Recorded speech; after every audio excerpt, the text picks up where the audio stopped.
Hey everyone, welcome to episode 235 of the Club JG podcast. I'm your host, yours truly, John Graham, aka JG. With me right now is the co-host of the great Sports Junkies Podcast, the one and only Midnight Rider. What's going on, my man? How are you? I'm good, man. Yeah, so uh just ready, man. I love the background, man.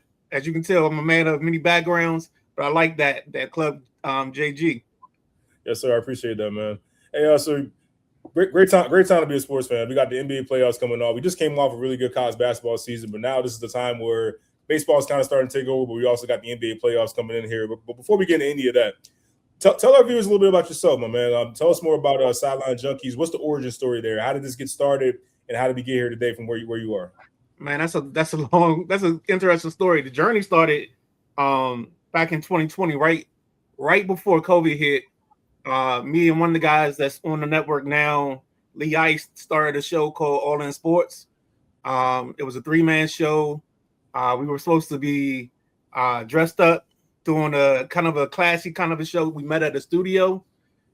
We did that for about 2 or 3 weeks. Then COVID hit. Boom, we fall into this thing. I ended up leaving the company Clear Productions, and I used to always hear these dudes on the thing, Sideline Junkies. They're KG's cousin, and I used to go to church together. So you always used to tell me somebody knows sports more than you, and it's my cousin. So I was like, all right, I'll check him out. So I checked the show out. So after about 2 or 3 weeks, I noticed he was doing shows by himself. So I would just jump in with him. And this was on Podbean, I want to say. Right. So on Podbean, it was all audio, and I was like, dog, we got to switch to StreamYard because I got to see your face so I know when to jump in and when not to. So we jumped on the StreamYard. So we've been rolling probably since 2021. Sideline Junkies, they were doing it before that. They go back to 2018. Funny thing is, we went to sign a deal going back to Clear Productions for a little while, and that was the first time KG, myself, and Brian ever met each other. So we had never met. We had worked for like 2 or 3 years before we even met each other. Now, Brian and I, we attend a lot of the Laurel High School games because one of the shows has the host of the show has the Laurel football coach, Coach Devon Powell. So that's kind of in a nutshell how we ended up here. Now we started with one show. Now we go 6 days a week. That's what's up, man. Hey, so what have you learned, since being in the podcast game for as long as you have? Like, I myself, I've been in there for like going on 3 years now, so I've definitely learned like a ton from like my first episode. So I'm always curious to know like about different people that are in the game. What have you learned up to this point from where you first started since being in the game? For me, I gotta let it fly. I can't run with a script. I just have to just say it. And that's part of just my background, period. I've never been a person to write a lot of stuff down. I used to do papers in college. Like literally it was Tupac, Black Hoodie, and I'm in the room the day before typing out a 5-page paper. So I've never been that person to have structure. I actually prefer less structure than more structure. So that's kind of how that's kind of my thing that I learned about me. The podcast game, it's funny because everybody thinks you do a podcast and you automatically jump up to 1,000 views, 2,000 views. It's not like that, Yep. Sometimes you're gonna be in here and it's gonna be 20 people. Sometimes it's gonna be 10. It depends on the topic, the person, and who's transferring over, all that stuff. So I think the audience is the biggest difference, and that's probably the second thing I learned is the audience is going to fluctuate. Don't look at the numbers. No, I really appreciate that last one. I think, because a lot of people, especially when they first get started, it's like they want to give up after the first like 10 tries because, nobody's watching, so it doesn't matter. I mean, for me personally, I never got into this, for like, the views and the likes and all that. I did it because like I genuinely like doing this. I like doing this as a hobby. I like talking, and I think, not to toot my own horn, I think I'm pretty decent at it. I think I'm decent at talking about some sports. And I always enjoy, just how, you see our man Josh, he's starting highly opinionated. I love how that's turned out for him, and that I'm really glad that he's done it. It's just all, it's just all about finding something that you like and you want to keep doing it, man. So I definitely appreciate those words, and it's all about free flowing. The less structure, the better for me personally, man. Just go ahead and freestyle, shoot from the hip. You can always edit if something you don't like, but the more you script it, the more you start second guessing yourself. And you kind of trip over your own words. So I can definitely understand that. If you don't mind, can I ask you a question, man? Yes, sir. You're a University of Maryland grad.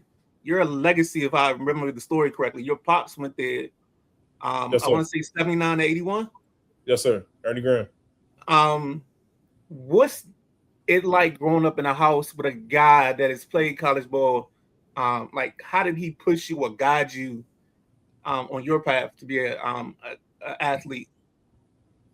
So a lot of people don't know, but my dad did not want me to play basketball. Actually, he never pushed it on me. He didn't even really tell the story of him playing basketball. I had to figure it out for myself. I was in this is back when I was like 7 or 8 years old. I was doing karate. My karate teacher actually was the one that kind of told me more of the story, like about my dad's playing days. And naturally, I got curious and I started asking more questions and started watching more basketball. I got my first Nintendo 64 NBA courtside game with one Kobe Bryant. And That's how I got into being a Laker fan. And then basketball kind of became more and more like something I would enjoy. And then when I went to Maryland Madness one year, I noticed that my dad's jersey wasn't hanging up. And by this time, I've heard about the story, him scoring 44 in one game and all that. But his jersey wasn't up there. That never sat well with me. So like that night, I was like, I told him, and he can tell you this, from what I said. He said, I'm going to start playing basketball. I'm going to get good enough to go to Maryland. I'm going to get good enough to break your scoring record and get our name up there in our jersey in the Raptors. So that was kind of like the origin story behind it. But the only thing he said to me was that it's going to take a lot of hard work. Are you ready? And I said, yeah, let's do it. I was ready for the hard work. He never pushed it on me. He never tried to make me be someone that I'm not. He always let me be myself. So it was, hey, he would coach from the sidelines, of course. Most dads would. He never pushed anything on me. He always let me be myself. So growing up with that was awesome. And right now it's even better because we get to look back and just talk about the stories that we made. This is the Club JG podcast. And a couple of marquee matchups that we already have set. I know we're waiting on the play-in to kind of work themselves out. To be honest with you, I don't see anybody from the play-in pulling off an upset this year. So a couple of marquee matchups: the Houston Rockets and the Los Angeles Lakers. As we know, LeBron James will be without Luka Doncic and without Austin Reeves. But obviously Kevin Durant and the Houston Rockets, they've had their ups and downs throughout the season. They lost Fred VanVleet to start the year. The lack of point guard play, definitely showed. So, like, with that being said, some people are thinking that the Rockets are going to sweep the Lakers, that it will be a gentleman's sweep. How do you see this matchup playing out? And this is kind of a loaded question here. How do you see this series playing out? And if the Lakers do manage to win, how bad of a look is that on one Kevin Durant? I think that's going to be detrimental to kind of his legacy because he hasn't been able to put anything together since he left the Golden State Warriors. Everything he's tried since then has failed, and pretty much he's fallen flat on his face in most of those things that he's done since leaving Golden State. The Lakers winning it, Houston would have to play one of the worst series of their life. Like everything would have to go wrong. LA would have to get every bounce. That ball that goes off somebody's fingertip in the corner, that goes LA's way. Like that's the kind of series it would have to be. I think Houston wins it, but I give LA 2. I think the heart of a champion is going to lead this team. When I say heart of champion, of course I'm talking about LeBron. I think he's going to put up a fight for 2 games, but it's just going to be too much. He's not going to have enough help on the outside. I just don't believe in DeAndre Ayton. So that's how I see this playing out for sure. Well, DeAndre Ayton, he definitely is an X factor for me too. Because going into the season, because when he's engaged, and it's a crazy thing to ask that because you're a former number 1 overall pick and you've already been bounced around a couple of times. And the knock was your motor, your lack of energy at times, your level of engagement. Those are things that you never want to hear with any basketball player. But when he is engaged, the Lakers are actually a pretty good team. And he is good. He's a very serviceable. He's a good big. He still can be one of the most skilled bigs in the game, but it's so inconsistent. And now that you're getting more shots back. Like with Austin Reeves and Luka Doncic, you're not going to get a ton of shots. And LeBron James, you're not going to get a lot of shots as a big, but now that they're out, what's your excuse now? You're going to get the ball more. You're going to get more shots. What are you going to do with it? But I agree with you. I think with Houston being like the top 10 defensive team that they are, Now both teams are pretty bad, as far as their bench. They're at the bottom of the league as far as bench production. And as you know, in the playoffs, depth it becomes more and more serious. It becomes more and more of a factor. But I just think that with Houston's level of defense and the Lakers' lack thereof defense, because even in the beginning, Luka and Austin Reeves with LeBron, they're actually a terrible defensive team, so to speak. So now you're telling me you don't have those two guys. It's definitely going to be a long shot. I don't believe that they'll get swept like some people say. I do give LeBron James 1, maybe even 2 games, but I think that would be the best thing he can do because as you said, Kevin Durant, you better win this series. You cannot lose this because the knock on you has been ever since you left Steph Curry and the Golden State Warriors, you have done nothing. And Steph Curry and the Warriors went ahead and won another championship without you. So they won without you before, and then they won without you after. And yet you still have not even gotten back to the NBA Finals. So for KD, all bets are off, man. Like you got to get it done here. I know it's against LeBron James and the Lakers. I know your point guard play has been suspect at times, but you're clearly the better team. There's no excuse for you not to win this series. Yeah, I think this is one of those series where the kid, the Thompson twin, I can't remember which one it is. Amen. Okay. I think this is a series where he kind of gets to step into the limelight, and I think he becomes the difference maker and takes some of that pressure off of KD. No, 100%. Switching over to the Eastern Conference real quick, a couple of topics there for sure, but I want to start with the New York Knicks and the Atlanta Hawks. The series is interesting because New York's favored to win the series, of course. A lot of talk has been made about how different this Knicks team is with Mike Brown compared to Tom Thibodeau, how they're not as tough defensively. They can score. The depth is better, but they don't seem to have that same kind of level of toughness that Tom Thibodeau has. I've been on the record saying that the New York Knicks already missed their window because I thought that the Boston Celtics would not be as good as they are. I have the Boston Celtics coming out of the Eastern Conference this year. I didn't think that Boston would be as good as they were, one without Jason Tatum, but I underestimated Jaylen Brown. I underestimated Peyton Pritchard. I underestimated head coach Joe Mazzulla. So now that if you're the Knicks, now everyone's talking about, the Knicks beat the Celtics in the playoff series last year with Tatum before he got hurt. I get all that. But there's a large amount of people in the NBA who don't really believe that the Knicks can do that again with a healthy Jason Tatum because the Celtics look pretty damn good without Jason Tatum. I thought they could have got to the finals and he could have sat out the rest of the year and not came back. Now you're telling me you got this new iteration of Boston with Jason Tatum coming back looking like he has over the past month. How much pressure is on the New York Knicks to at least get back to the conference finals? Do you think Atlanta could possibly knock them off? So Atlanta's been one of the hottest teams coming down the stretch. I think they're something like 11-4 down the stretch, something crazy like that in their last few ball games. I actually love their lineup. I love their setup. I thought the best thing they ever did was move Trae Young because now it frees up the wings, allows them to use their athleticism. They become a more athletic and a longer team out on the perimeter. So I kind of like all of that stuff. In terms of, I could see the Hawks winning this because I think the Knicks have kind of meandered through the season. They look good in stretches. They look bad. They look regular. Like you said, they don't have the same toughness night in and night out. And I think they could be had. But this is one of those series. The only way they can be had is Atlanta has to steal the momentum from the jump. Like they'd have to take 2 games in New York and put all the pressure on New York.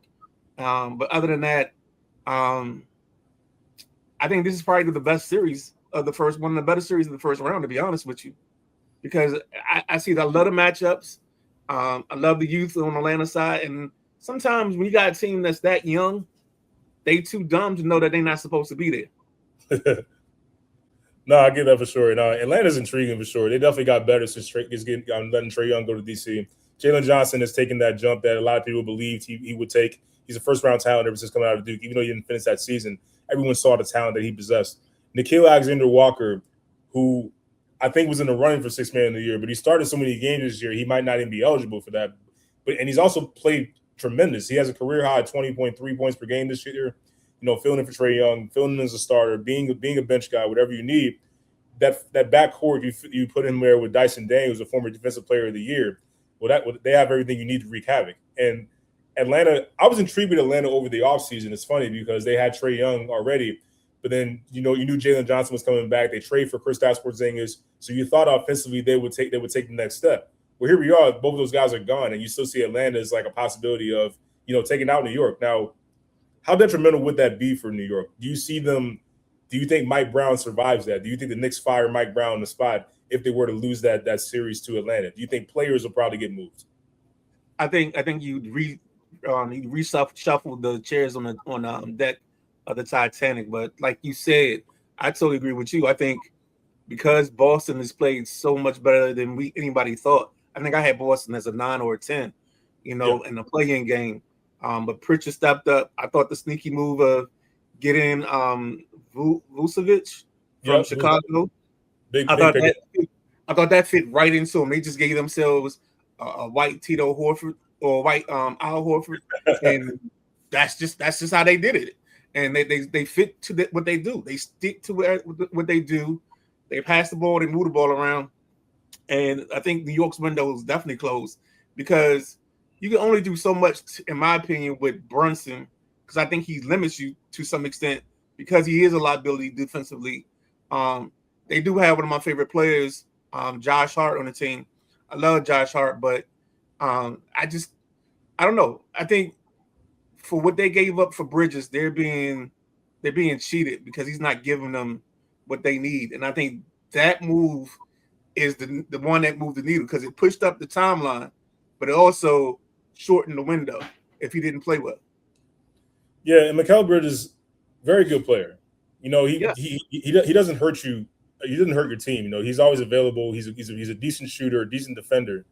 But the amount of just draft capital that you gave up for this guy is just always going to be mind-boggling to me. It didn't make a lot of sense. Guys like Giannis Antetokounmpo were out there, who we're about to get into in a minute. But, again, like you said, it pushed up the timeline, maybe for the Knicks. And the thing is, you say about Jalen Brunson being a liability on defense, Karl-Anthony Towns is another liability. Yep. That's another guy who can't seem to – this guy cannot defend without fouling.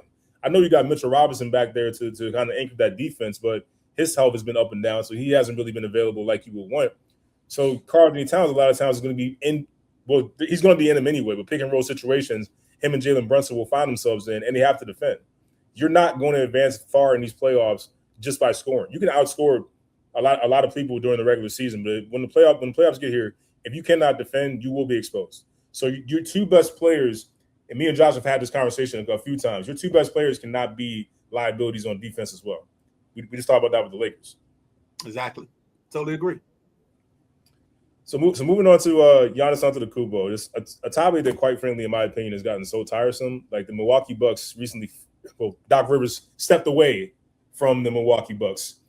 After their tumultuous season, Giannis Antetokounmpo has been in and out of the lineup with injuries. The trade rumors have been flying all season long. Where are you with the Milwaukee Bucks here? Like, they let go of Doc. Should the Milwaukee Bucks trade Giannis as soon as possible, or what direction? If you're the GM of the Bucks right now, what direction do you go to? How do you fix this mess that has become with Milwaukee Bucks? How do you handle this right here? I think, unfortunately, they walked themselves in the purgatory, and they're stuck because they don't have the long range fix would be to chop it all down and start all over again. So that means that's going to put you 4 years into trying to do the lottery and doing that type of thing and tanking and trying to position yourself. I think they have to move on from Giannis because there's nothing left. You tried the Dame Lillard thing. You tried this. Everything you did failed. I mean, the best person you brought in the last couple of years has probably been Bobby Portis, and that's not a good thing. That's not good at all. I mean, good gosh. I just think the way they set it up, they pinned themselves into a corner by depending on him so much, not being able to draft anything around him per se. And then now you just got a team that whines. And Doc Rivers wasn't the right coach to come in. But the problem was Adrian Griffith. He wasn't Giannis's guy. So you sacrifice the team for Giannis's whims. And I think that's where they got hurt. But I personally see them moving on from Giannis and trying to get the best they can get for him. I would personally call San Antonio and see what they have, because they have the Harper kid. They've got Castle. Some of that stuff may come up. and be something that we can make a move for. I don't know what their draft capital looks like, but I think that's the basis of a good deal. It's 2 young players and maybe a first here or there. So you mentioned the Spurs. Like, are there any other teams that you can see Giannis fitting in for a trade? I think teams are going to force it. I mean, Miami's always around when the big names mentioned, but I don't see them with enough personnel to make it happen. Golden State's been on the line a couple times, but then again, that's another team. Talk about a team that kind of force closed their window. You know, the James Wiseman and the Kuminga picks really shortened their window instead of extending it like it was supposed to. So, but those are 2 teams I think could be in the mix. I don't have a wild card yet. What about you? What you think? My mind did go to the Golden State Warriors. I think Draymond Green would have to be on the trading block. I think Brandon Podziemski would have to be on the trading block, and maybe some draft capital there. But I think Giannis, his best shot, and Steph Curry's best shot, I think, at staying in Golden State and going for one more title would be to have a Giannis Antetokounmpo. I think those 2 can play off of each other very well. Giannis wants to own the paint. He wants to drive the basketball. And what better person to kick out for a shot than Steph Curry, a guy who's always moving, is always – and for this, it takes – at this stage of Curry's career, he should not have the ball in his hands as much as he does. He should not be running the offense the way that he is. He's taking way too much contact. He's running off too many screens, playing too many minutes just to keep Golden State afloat. This is what he's had to do. Giannis would alleviate a lot of that pressure. If you're able to keep Jimmy Butler, that's even better, because now you got 2 guys that can change the tempo for Golden State and really give Steph Curry a chance to rest while being on the floor versus just taking him out. I think that would pay dividends. That would keep him on the floor longer, and he would stay healthier. So I think Golden State would be the ideal place for Giannis Antetokounmpo. The Spurs are always. Go ahead. I was gonna say I'm trying to think of how the Jimmy Butler part works, because Jimmy's going to be in the mid range. Giannis is going to be in the mid range. They might bump heads a little bit in that middle of the court area, struggling to figure out shots and who takes what shot. That's a fair point, but I would rather take my chances with Jimmy and Giannis bumping heads than Draymond Green and Giannis bumping heads, because now you really ain't got no space. You put both of them out there on the floor together. At least with Jimmy, he can knock down threes more respectively than a Draymond Green, because the game of basketball is all about spacing, obviously. And for a player like Giannis, you most certainly need spacing, but you can't. It's not that you can just leave Jimmy Butler alone and dare him to shoot threes. Like he'll knock that down. Draymond Green, you can literally just wave at him and say, "All right, but go ahead and shoot, my friend." Right. I'll wait. So I'd rather take my chances with Jimmy versus a Draymond Green there. The Spurs are also intriguing, but it's just, you talk about button heads. Like, you got the alien Victor Wembanyama and everything that he wants to do, and then you got the Greek Freak. How would that kind of mesh together? It would be interesting to me. Now, it's possible. If Wembanyama is a pretty good jump shooter, so you could play that role into it. But would that take away from his complete game inside and out with Giannis? That would be my only concern with that. And that's where I think it would work, is because Giannis can get in there and take some of that pounding, some of that physicality that maybe Wembanyama doesn't need to take this early in his career.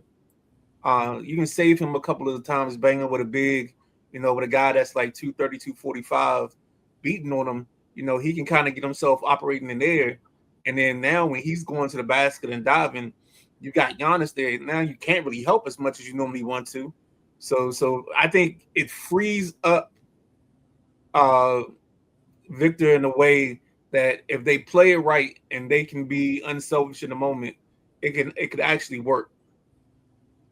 Okay. Yeah, that'll be interesting how they work that out together. So staying with the Spurs here, I have Oklahoma City has been the number 1 seed all season long. They look just as good, if not, dare I say, better than last year, even with the injuries to Jalen Williams and Shai Gilgeous-Alexander. They've been able to maintain that number 1 seed. However, I do not believe that they will return to the NBA Finals. I think the San Antonio Spurs will be the team to knock them out. In the beginning of the year, I thought the Spurs were a year away, kind of like Oklahoma City was back when Dallas and Luka Doncic and Kyrie Irving took them out. I was like, all right, not yet, but they're coming.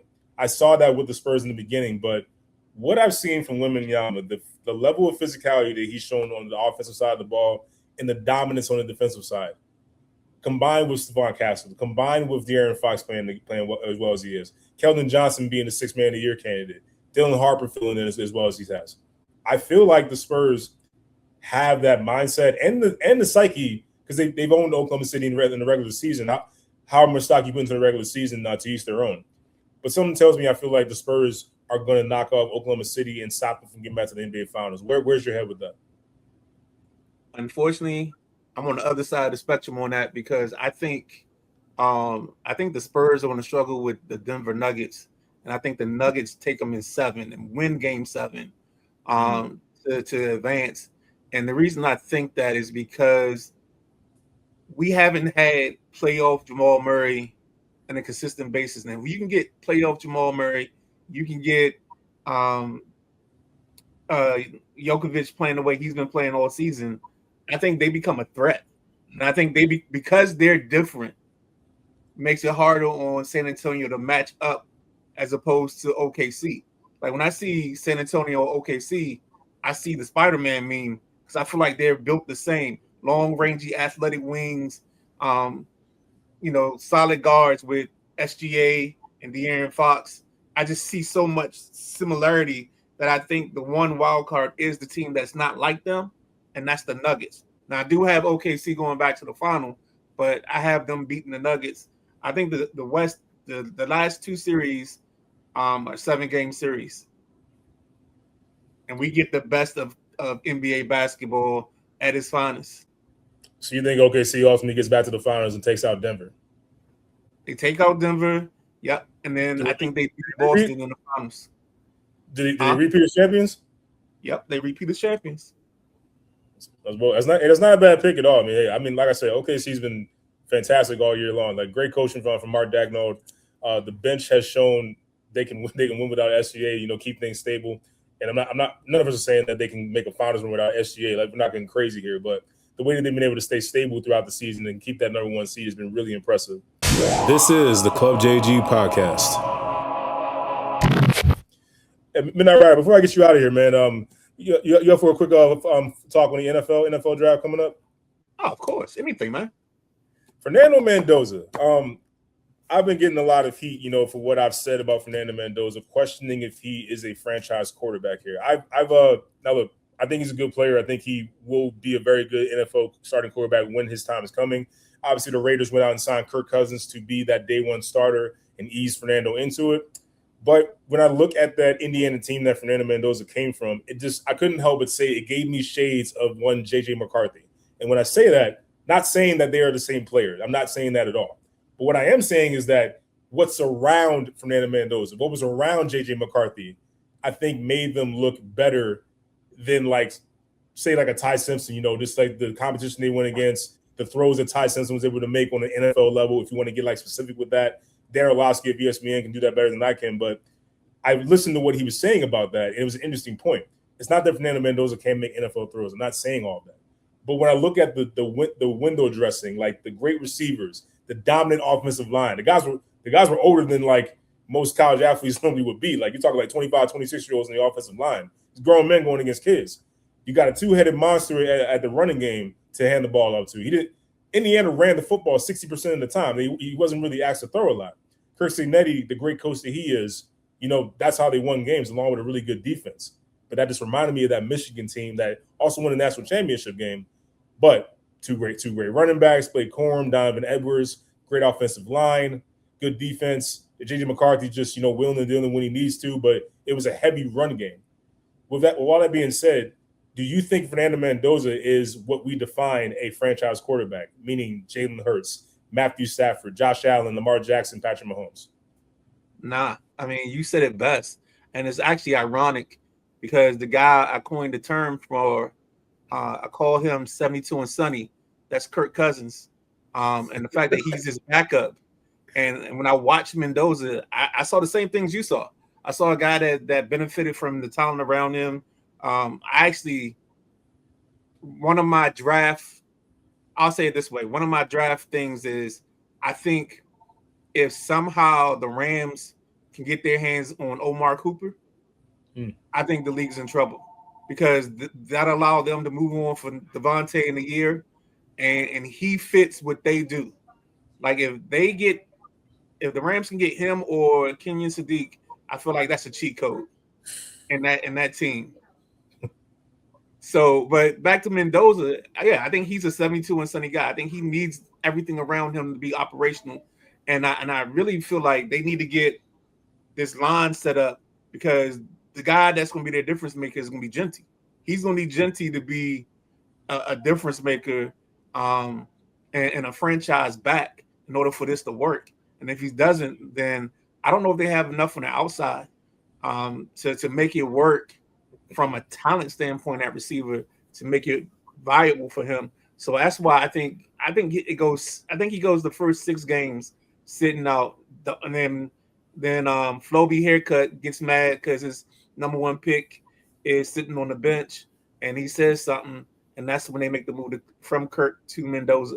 So I can definitely see that. And Jalen Naylor is kind of like their best receiver right now. They picked him up from the Vikings. Not to say Jalen Naylor can't play, but I don't think that really like screams like, you have a bona fide number 1 receiver. The Raiders did make some moves on defense, to help support Mendoza, so it's not all on him. And, credit to them. They went and signed some guys, got Tyler Linderbaum from the Ravens to stabilize that offensive line. But they still definitely have a lot of work to do. And again, people need to understand when I say franchise quarterback, I mean, like, are you the guy that's a force multiplier? Doesn't matter who's on your team. Everything is not 72 and sunny like you say about Kirk Cousins and like Fernando Mendoza.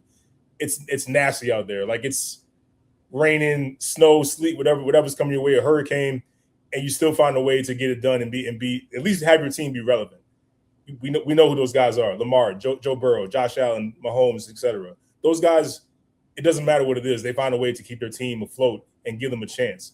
And again, we're not saying Mendoza can't be a good quarterback like a Kirk Cousins, but I don't know. I guess it depends on your definition of what a franchise quarterback means. For me, that's a false multiplier and being able to create out of nothing, so to speak. I might steal that, but I like to call some of those guys Sherpas because they got to lead you through the tough times, and sometimes they got to put the things on their back to get you through some of the most difficult points. But I like that. I like that. What's force multiplier? Yeah, force multiplier. Yep. All right, cool. Yeah. All right. I might have to steal that. All good, man. Hey, no copyright over here. That's Midnight Rider of the Sidelines Junkies. Thank you guys for coming to another episode of Club JG. We will see you guys next time. Peace. All right.